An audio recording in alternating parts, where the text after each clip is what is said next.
Hey there, it's Steve Rhode, the original Get Out of Deck guy. I'm joined by the new Get Out of Deck guy, Damon Day. Say hello, Damon. Hello. You always do such a great job doing that. I'm trying to warm up my pipes. I just woke up. All right, well, today we're going to shine a light on something most people don't realize until it's too late. How debt relief companies, even the ones that call themselves nonprofits, are often driven by the same motive, getting you to sign up for their program. It doesn't matter whether the logo says nonprofit or for-profit. If the business survives by enrolling people, it's a service. Then making the sale, it's baked into the model. That doesn't mean every person you talk to is out to scam you, but it does mean you need to understand the incentives behind the advice that you're getting. In this episode, Damon and I are going to walk through the manipulative techniques that sales reps do use and are trained to use. Things like fear-based scripts, false urgency, emotional pressure, not to help you, but to close the sale. Because whether they earn a commission or not, the real goal is the same, your signature on their contract. But this isn't about being afraid. It's about being aware. Once you know how these tactics work, you can spot the red flags. You can ask better questions, and you can avoid being pushed into something that isn't right for you. So stick around. What you're going to learn today could absolutely save you a lot of money, a lot of life, a lot of anguish, and maybe a lot of heartache down the road. Damon, I've got a list of manipulative debt relief sales techniques that I have observed over my, what is it now? 30 plus years? You are the old Get Out of Debt guy. I am. No, not the old. I'm the original. The original Get Out. And I have a list of, I stopped making the list at 20.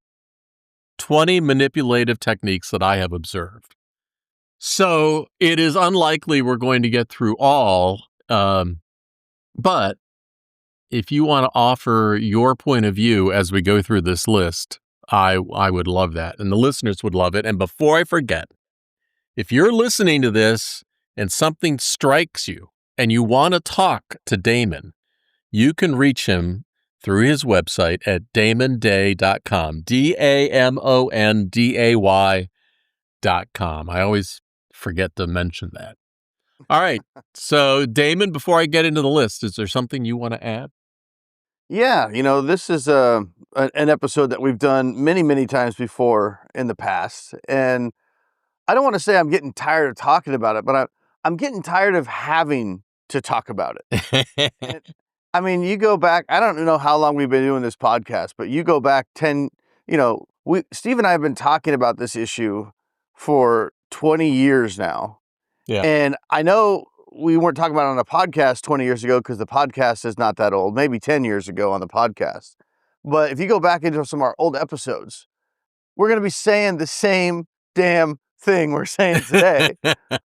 But, I know there's a lot of new listeners, but it's a very important topic because when people are in debt and they're paycheck to paycheck, or even worse, not paycheck to paycheck, even behind on that, they can get very vulnerable and susceptible to somebody that's saying something that sounds really good, sounds like a solution to their problem, and they could say yes to things that they wouldn't normally say yes to if they were clear-headed and not living in that fear based reality that the debt creates. So it's very, very important. I don't think that I have ever done as deep a dive into all these manipulative techniques before, but we have definitely talked about this over and over over the decades. The problem is nobody listens to that because they're not having that problem right then, right? Yeah. Nobody's studying up on what might happen 20 years from now. Well, that's why we have to bring out the greatest hits every once in a while and kind of talk about it again for the next generation. That's right. All right. So these are in no particular order. But the first one that always strikes me is the fear-based pressure. If you don't act now, things will get worse fast. They emphasize lawsuits, wage garnishment, asset seizure to push urgency. And it's intended to amplify anxiety to override logic. Yeah, one of the lines that I always have when I'm wrapping up a call with a potential client, it's kind of funny because I always say, "Look, you don't have to decide if you want to hire me right Yeah. now. You Take have your plenty time. of time.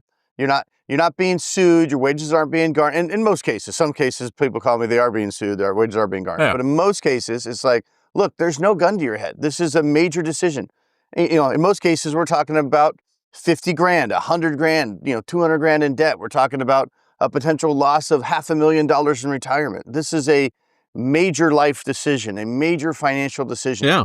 Anybody that you talk to on the phone, one phone call, and they're like, "Oh, I've got the perfect plan for you." And they've talked to you for 20 minutes, don't know shit all about your life, but they're going to solve your problem in 20 minutes. And you got to sign up right here and commit to this and commit to that, especially when you're hazy on the details, which you have to be after only one phone call. They do not have your best interest at heart. It's like going to the doctor and you walk in and you go, "My right leg hurts." And he goes, "You need open heart surgery." Yeah. Oh, you need amputation immediately. Yeah. Like, wait. Can I get a second opinion? Yeah. And that's a smart thing to do. Now, my thing that I always used to tell people was, I'm going to give you a lot of information and you're going to have some thoughts. And I don't want you to decide anything. Not today, not tonight, maybe not tomorrow. But I want you to let it percolate and then we'll talk about it. Yeah, you always have time to research and make good decisions. And I even tell clients too, it's like, look, if, before you hire me, if you want to call some debt relief companies, have at it. Like, Yeah. here's what you're going to find. But I want you to find that out for yourself, because the more of these salespeople that you call for these debt settlement companies and credit counselors, even bankruptcy attorneys in many cases, Yeah. the better I look. So by all means, that's the greatest. That's my greatest close, is call a whole bunch of other people and then compare that conversation you had with the information you got from me on our conversation, and Yeah. you decide who you think can probably help you out. Yeah, absolutely. So here's number 2. Authority washing. You don't know what that is, right? You know, because that's a term nobody's heard. But when they say we work closely with the government, the banks, or the credit bureaus, they're implying official endorsement or trying to build false trust. We've seen a lot of this. Biden debt relief plan. Yeah. Yeah, exactly. Well, it varies with every Before that, it administration. was, yeah, The it was Obama the plan. Obama debt relief plan. And even And then it George was the Bush had a Trump. plan. Yeah, the That Trump George plan. Bush plan. Mm-hmm. The presidents just aren't aware of these plans. Right. Or, they'll say, I'm calling for the Federal Trade Commission or something else. They imply that they have some sort of authority. Yeah. Now, Or the relief department. yeah. We are from the relief department. The debt negotiation department. Yeah. The federal debt negotiation department. All right. Bait and switch. Classic one. They advertise one thing like low monthly payments or quick results, and then they pivot to a very different reality once you're emotionally committed. This is the big one right here. You will get a letter in the mail that offers you a loan. You're drowning in debt. You've got all this credit card debt, and it seems too good to be true. Very low interest, 5.9%, 6%. Come refinance. We'll give you $80,000. And you go, oh, this could be the answer to my prayers. You call them up and they take some information and they put you on hold and they're like, well, let me see what we can do for you. And they let you sweat I got it some a second. bad news. I got some bad news. And then here's my favorite part. They come back and they say, oh, I'm sorry. This, you can't, you're just, we pulled your credit and you're just not able to qualify for this loan. Yeah. And it's like, you kind of like, no shit, Sherlock. Yeah. But good news. We have an even better program that we can present to you. Now just stop right there. Why are you holding the better program behind your back and only offering it to me when I can't qualify for the loan, which is what I wanted in the first place? But now you've got this secret better program that you weren't going to tell me if I qualified for the loan? That doesn't make any sense, but it's just a bait and switch from we're going to give you a loan to just kidding. We have this debt settlement program that we want to sell you. Yeah, and most times, there was no loan to give. It was just a sales technique. Yeah, there's never a loan. There is no actual loan. They're not checking. They're just like, yeah, you're not going to qualify. But we have this program, which is what we're selling everybody that calls in. It's because they know if you're getting an advertisement or a mailer, you are more likely to call thinking, I'm going to get a loan. That's going to solve all my problems, rather than I'm going to sign up for a program, pay a lot of money, and get sued and ruin my credit. Yeah, 100%. Well, because they also know that they got your name on a list, and there's tons of other companies that have the same lists. And you know this if you're in debt, because all of a sudden, you don't even need your credit report anymore to know how bad your debt is, because you can tell by the volume of junk mail you're going to get about all the people telling you your debt must be so bad because we have all these solutions, right? It's like every day you're going to get bombarded with settlement offers and loan offers and all of this stuff. It seems like everybody in the world knows how deep in debt you are, because there's a magic list somewhere, and all of a sudden one day it'll happen. It'll be like everything's fine, and then blow up. Yeah, it'll flip a switch, and then one day all of a sudden every other piece of mail is about how this person can help you get out of this debt. So now you're on the phone with them, and they've kind of already started heavily manipulating you. And then you hear this. This is always something that wakes me up. You know what? We just help someone like you settle for pennies on the dollar. Mm-hmm. So, they're using hand-picked outlier cases to build unrealistic expectations. What they don't tell you about is all the ones that dropped off the program that never completed their debt, that, failed in the program. Yeah, and if there was one that settled for pennies on the dollar, it was because it was a 10-year-old debt that was beyond the statute of limitations. Yeah, they didn't have to pay it anyway. And they wouldn't have had to pay it anyway. So in fact, you actually cost the client more money because you paid a debt that the client didn't need to pay so it could look good in your marketing. Or they cherry pick success stories. Or they withhold full costs. They avoid disclosing all the fees, their success rate, the long-term costs. They focus on the low monthly payment to hide the total expense in creditor payments. Yeah, or they don't tell you what the actual plan is or the program is. I talk to people all the time that are like, true. oh, I talked to this company and, this credit counseling program, blah, blah, blah, and this debt consolidation company or whatever. And I always have to unpack that when I hear the term, oh, I talked to this debt consolidation company. And it's What's like, well, mean? what was it? Was it a debt settlement they were pitching? Was it credit counseling with the rate reduction? What? And a lot of times they don't know until I ask them to tell me what the terms were that they were presenting. Yeah. And then I can tell them based on the terms, oh, that's a debt settlement company. That's not a credit counseling program. That's not what you think it is. But even though it was sold to you in a certain way, that's the opposite of what you think you were getting. Yeah, there's no consolidation. Correct. All right. The consolidation happens in your mind. Yeah, that's true. All right. They misrepresent options. This is, age old. You don't qualify for bankruptcy, so you need our program. They dismiss viable alternatives to funnel people into their program. No, it's simple. Here's a good litmus test of when you should hang up the phone. If the person on the other end of the line, after a 20-minute phone call, barely knowing any information about you or your situation, says, we have the right solution and here's why all the other options are bad. Right? Bankruptcy's bad, credit counseling's bad, Dave Ramsey's bad, although in many cases, whatever, I digress. And my solution is the right solution. Don't call anybody else. Don't research it. Just trust me. My solution is right. Sign up and start sending us money. Whenever they don't want you to take time to go look at something else and think about it, that's the red flag. If somebody tells you, I'm going to just use this as an alternative, like debt settlement is bad or bankruptcy is the last option, none of those things are either necessarily bad or the last option. They're all options. But which one is the right option for your situation? And here's where it gets even trickier. When they overpromise results, right? We can cut your debt by 60% guaranteed. They give you false guarantees or exaggerate outcomes with no legal or contractual backing. In fact, this person on the phone is going to tell you almost anything. And the most important thing is that client agreement you're going to sign, in which it will almost guaranteed say, this overrides any verbal representations that we made. Yeah. So it doesn't matter. Yeah. That's why the part 2 of this one is, okay, well, Bob, your payment's going to be $800 a month. Oh my God, I cannot afford $800. Well, what can you afford?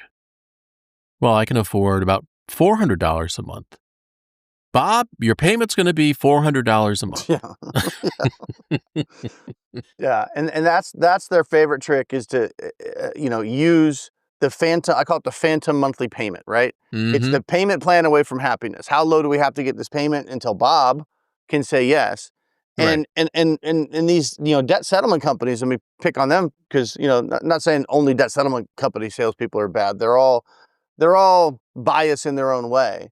But when you go to a bankruptcy attorney and you're talking about a Chapter 13 and you're talking about a payment plan, there's an actual payment plan involved where everybody's in agreement, and there's this specific payment. When you go to a credit counseling program where they're going to negotiate your interest rates down, and they talk about here's what your payment is going to be. And I know Right. I use the word negotiate loosely. Yeah, you made me laugh on that one. Yeah, that's negotiate is a so, but there at least there is an actual payment. They'll put it in writing, and this is what your payment will be, and the creditors agree to it, right?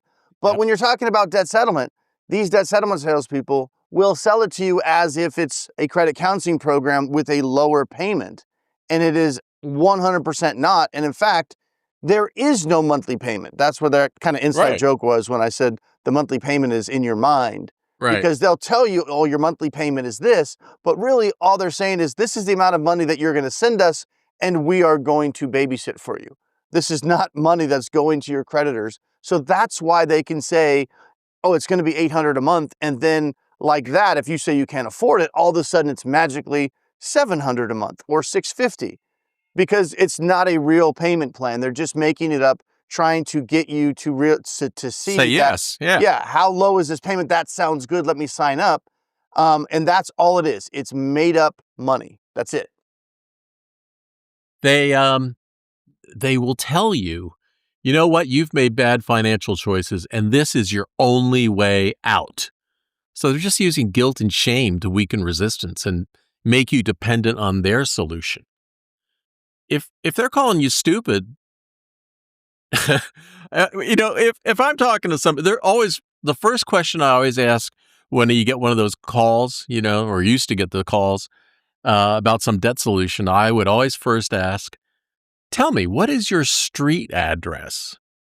I want to look up your company. And then they would ramble on all sorts of stuff, and they would eventually get to the guilt and shame technique. They're working their way down the list. Once you know all these things, you'll recognize them. And you'll know where the quote comes from, Damon, because I don't. But in my head, I would always go on. Well, it's funny because back in the day, Steve and I noticed a pattern. For whatever reason, a lot of these guys tend to be, at least they used to, and I think a lot of them still are, highly concentrated in Irvine, California. And I just happened to live in Irvine, California. So there would be times that Steve may be working on a story or something like that, and he'd be like, hey, when you're out and about, could you maybe just do a drive-by and take a gander at this address? but it was so weird that so many of these, debt settlement, I'm doing air quotes, type outfits tended to be in this, one city. And I don't know why that was. It's not the only place they're located. There's a lot of them in Florida too. Florida's the hotbed. Yeah, here's the funny thing. So there are a lot in Southern Florida, a lot in, Irvine area. And I heard an investigative reporter, he was once asked, he goes, they said, why are all the scammers located in Southern Florida? And he goes, the weather's nice. No extradition. Oh, wait, no, that's different. Yeah, All right, so you're just on the call and you're going to hear this one. The fake empathy, right? They're going to act overly concerned and emotionally supportive, but it's in the script to try to establish rapport to lower your guard. We call it the feel, felt, found. Mm-hmm. I know how you feel. I too have been in that situation. Here's how I felt when I was in that situation. But here's what I found when I hired this company that I am now working for. So you get past that one. The sales scripts that Damon and I have seen from inside lots of organizations deal with everything. They're professionally written manipulative scripts. But one of the things that they study in advance and make a plan on how to deal with is any objection you might have to the program. They have a polished answer for everything. Whether you mention bankruptcy, credit repair, debt settlement, whatever, if you listen carefully, your concerns are not addressed. They're neutralized. Yeah. And if you listen carefully, you'll hear the feel, felt, found in Yeah. every single response. It's like Brian Tracy had a workshop and they all went to it in Irvine. Yeah, that's true. Brian Tracy. Haven't heard that name in a while.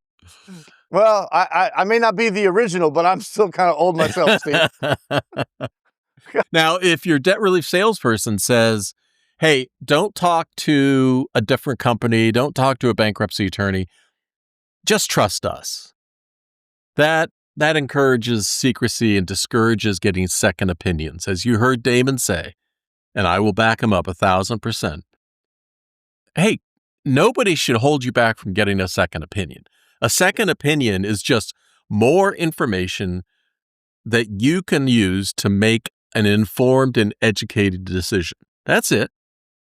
The funny thing is my entire process is based on gathering as much information as we can on different options based on that client's circumstance so we can work through those options together and say, hey, here's option 1, here's option 2, here's option 3, here's option 4. Based on your circumstances and where you're at in your life, if you choose this option, it's going to work like this and look like this, and your life is going to look like this over the next few years. Or this option, it's going to look like this, or this option. And that requires time. You can't do that in one phone call. And it's so funny how it's like, well, I do it this way because that just makes sense. It's like, how do you find the right solution? Well, process of elimination.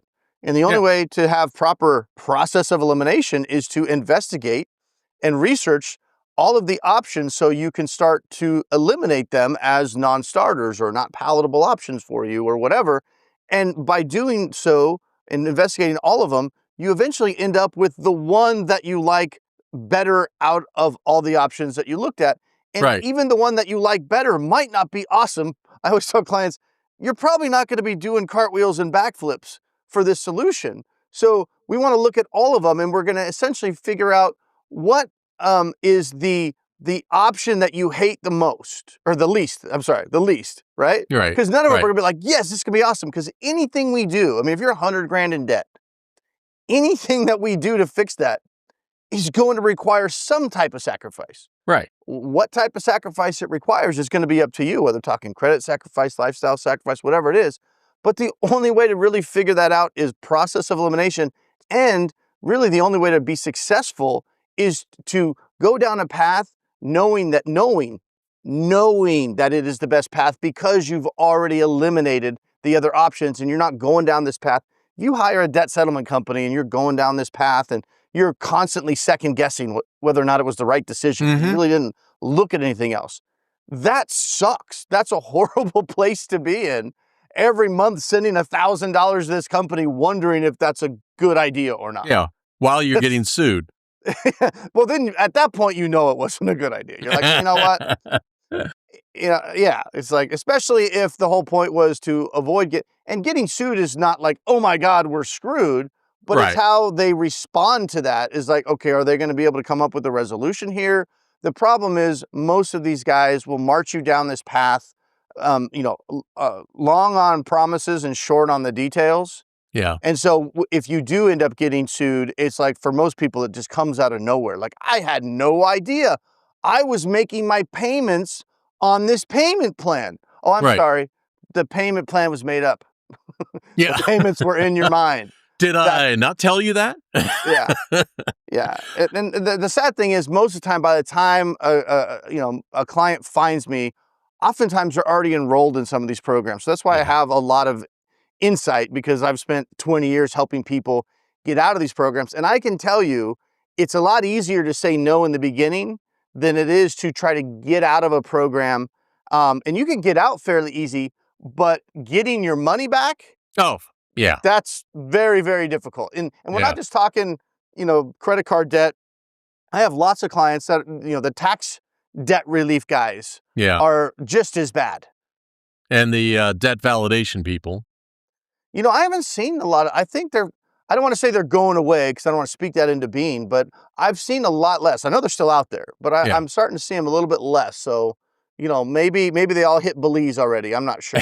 No extradition. They've already transferred the money. But all right, here's another one. This one drives me crazy about credit counseling, where they will say, we negotiated this with your creditor. Ha ha ha. Wait, Steve. I mean, What?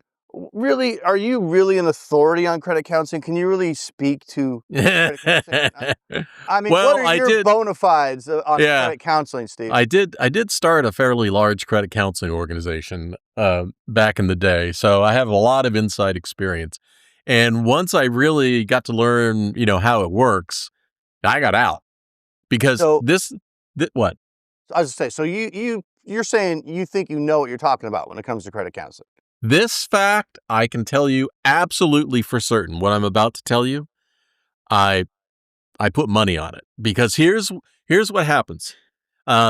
Whether it's debt settlement, but credit counseling, I think, is the most guilty of this, because they will tell you what your monthly payment is, and they will tell you you're going to pay that for the next 5 years. What they don't tell you is what the consequence is of paying that. So you're 45 years old, you're going to make this payment for the next 5 years. At the end of that, you're going to be out of debt. Hey, I win. But what they don't tell you is, if you had gone bankrupt and then took that same payment and invested it in your retirement for the next 5 years, by the time that you retired in 20, you'd have $1 million. So this payment plan is not costing you whatever your low monthly payment is. It's costing you the $1 million that you now will never have in retirement. And they don't tell you. Yeah. Well, and to be fair, if they told you, they would get fired. Yeah, that's true. B, they would have to, Brian Tracy didn't talk about that at the sales seminar, so they're not even looking at that, right? So that's not even going to be on their mind. So that's the thing that always kind of cracks me up about the counseling, and I'm doing air quotes, in the credit counseling. There's really no counseling. It's like, hey, let's put numbers on this fake budget piece of paper, and we'll see if the math adds up. And if it does, you magically qualify to send us money. I remember back in the day, one of the major banks, the representative, the VP of this department, asked me, are your counselors certified? And my response was, in what? Bullshit. What do you want them to be certified? Yeah. I mean, what? Tell me exactly what. Because I once had a representative from the same bank call me for a client, and they said, I need to know what their budget is. And I said, well, I need to know too. I've got them for the next 30 days. They're tracking all their expenses, so we can figure out exactly what their budget is. And she said, that is ridiculous. You want them to write down what they spend on groceries or on milk? It's like, yeah, I want some good numbers. She goes, well, I need numbers now. All right, hold on. I'm going to write this down. Hold on. All right. The hardest part, for consumers is, we're throwing out these terms like debt settlement and credit counseling companies and debt management, which debt management and credit counseling are the same. Mm-hmm. But the hardest thing for consumers is even figuring out who they're talking to. Yeah. What is it that I'm being sold? Because when we say, oh, it's a credit counseling program, they might not even use that term. No. When they're doing the sales pitch, or a debt settlement company is not. they don't come out and they say we're a debt settlement company. That's like a bad No. word to them. Like they come up with some kind of a new name. Debt every time. resolution, debt Exactly. negotiation. Yeah, it's a generic. It's like, oh, this doesn't have as negative of connotation to it when you Google search what is debt settlement or whatever. Right. So they're just kind of, making stuff up. But even, I've got a great example. I talked to a client last week, a new client, and she was on the phone with a debt management program. She called two different credit counseling companies, right? Debt management, credit counseling, same thing. One of them basically said, they do their fake budget, right? Which I call it a fake budget because they do it on the very first phone call. Yeah, you're just pulling the numbers out of your ass. Yeah, what do you pay for groceries? Can we pay for this? They just write down these numbers, and then if the cash flow is negative, they just go, "Oh, you don't qualify." And it's like, well, like Steve said, I just pulled these numbers out of my ass. If I lowered some categories, can I qualify? Yeah. And so one company was like, "Oh, you don't qualify. We can't help you." So that was it. It was like, "We can't help you." It's like, good luck. And then so she called another one. And then they did a different budget. Yeah, right. And the numbers were looking a little bit better. The phantom fake numbers on paper looked a little bit better. And they're like, congratulations, you qualify. But then when we looked at what she qualified for, there's no way she could actually afford that payment. She didn't have the money. Well, dealing with actual consumers back in the day, I would say, hey, it looks like you're negative $200 every month. And they would 100% of the time go, you know what? I overestimated my groceries by $200. Yeah. All well, right. But the funny thing is, like, well, you're 75 grand in debt, so we know there's negative cash flow somewhere. Right. Otherwise, so we have 100,000 in savings, right? No, I don't. Well, okay, we're negative. We need to figure out where we're negative, but we know we're negative. So now that they've gotten you to say yes, they will oftentimes want to transfer you to another person who will walk you through the contract. And walk is the wrong term. Who will race you through the contract, because they bury all these legal terms and program mechanics and stuff in the terms and conditions, into the legal agreement that you're going to sign. And they don't explain any of it to you. They just want to get you to yes. Oh, yes. Okay. I thought you were going to say guess. And then I'm like, what? You said, get you to a yes. That is correct, sir. Yes. They'll oftentimes use the phrase, you know what? We help hundreds of people every day with this same issue. So they're trying to make you think that you're not alone and other people do this too. So it must be good. Yeah. Yeah. Here's your feel, felt, found. They tell you what you want to hear. They mirror your own words and desires back to you. Yep. If you say, I just want to stop these calls, guess what they're going to tell you their program does? Stops the calls. All right. I want to avoid bankruptcy. Well, we got a good news. That's what we do. Yeah, we're all about avoiding bankruptcy. No. We help you avoid bankruptcy. In every situation, our only goal is to avoid bankruptcy because we don't sell bankruptcy. That's right. We don't want you doing it. I always used to say, what is it? Debt settlement companies hate credit counselors. Credit counselors hate debt settlement companies. And bankruptcy attorneys hate everybody. That is true. I can vouch. All right. Well, they manufacture credibility, right? They'll come up with, oh my God. If I see another Trustpilot review, I don't know what it is about Trustpilot, but I have done enough investigation on companies that promote their Trustpilot reviews that if you download all the Trustpilot reviews and you run them through a filter, you will find that they are in tight clumps of dates and also very similar, almost as if they paid a company to generate reviews for them. No.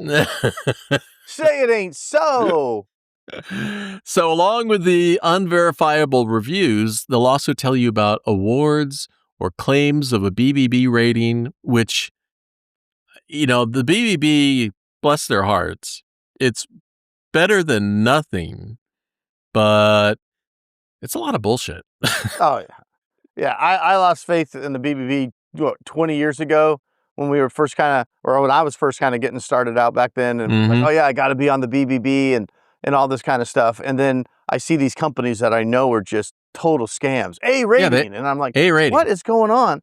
And then you realize they're essentially paying for that to get that A rating with and Right. it's like, and then when you're paying, then it's like if you get a bad review, you have the option of, this was back in the day. I don't know how they do it now, Yeah. but you used to be able to meet with a representative from the BBB and explain it. And as long as they accepted your explanation, that review Yeah. would get wiped out. And it's like, Wouldn't count. I'm thinking the money that you're paying every month is helping that acceptance, like, Well, here's my story. So in 1994, when I first started helping people, I did what I thought everybody should do, and I signed up for the BBB. So I was in Maryland, and I signed up with the BBB of Maryland. And they sent you your enrollment kit COD. So I had to pay for the kit when it arrived. That's how old school this was. I say that's how old you are, man. I know. COD. Half our COD. listeners are like, COD. What's COD? Is he fishing in Maryland? What's Cash COD? on delivery. Okay, so I was in Montgomery County, Maryland, just outside Washington, D.C. And so I signed up for the Bureau. Like 3 weeks later, I get a call from the Better Business Bureau. We would like for you to become a valuable member. And I said, good news. I'm already a member. And they said, well, this is the Better Business Bureau of Washington, D.C., and Montgomery County, Maryland is part of our territory. And you need to sign up with us. So I said, well, why don't you just transfer it from the other one? I've already paid. I'm already signed up. No, it's a different franchise. That's not how this works. And eventually, the conversation came around to me saying to them, who do I report you to? Who's watching the watchers? Right. Because this is bullshit. Who do I report you to? I want to make a complaint on your BBB website. Are you going to review it? Yeah. So, good and bad. All right. It's a protection racket. I was very disappointed when I learned the truth. So, Steve got red pilled that day. Oh my God.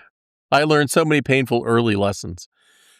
So the sales rep wants to keep you on the phone or in a conversation as long as possible so that decision fatigue sets in and you just want to say yes and get to the end of the conversation. I've heard people tell me I was on the phone and then they had to walk through the agreement and everything else. It never takes 2 minutes. It always takes 2 hours. Yeah. Because they just want to wear you down. Yeah, it's like negotiating a car. And after you've been there for 3 hours, you get down the final couple $1,000. And probably anybody listening has probably been in this situation before. After you've been there so long and you invested that kind of time, sometimes they just get you to the point where you just like, you really don't want to pay that extra few thousand, but you also feel like you don't want to lose all that time you just invested negotiating that car. And they don't care. They're there anyway. Whether you're negotiating a car or not, they have to be there, right? And so you just agree to it, what you didn't want to do just because you feel like you don't want to waste those 3 hours and start all over somewhere else. That's what decision fatigue is. It's very real. So, I got worn way down one time buying a car, and they finally get me to the closer and the finance office and stuff, and the guy's pushing the paperwork across the desk, and he says, for only $500 more, you can purchase Ding Monkey. Like, what's Gotta get me some Ding Monkey. Yeah, what is Ding Monkey? Well, if you get a dent in your car, they'll repair it for free. And Ding Monkey is like the best service, and Ding Monkey is something that we always And I said to him, I was just so tired and worn down by then. I said, dude, if you say Ding Monkey one more time, I'm out. And he goes, well, Ding Monkey. I said, bye.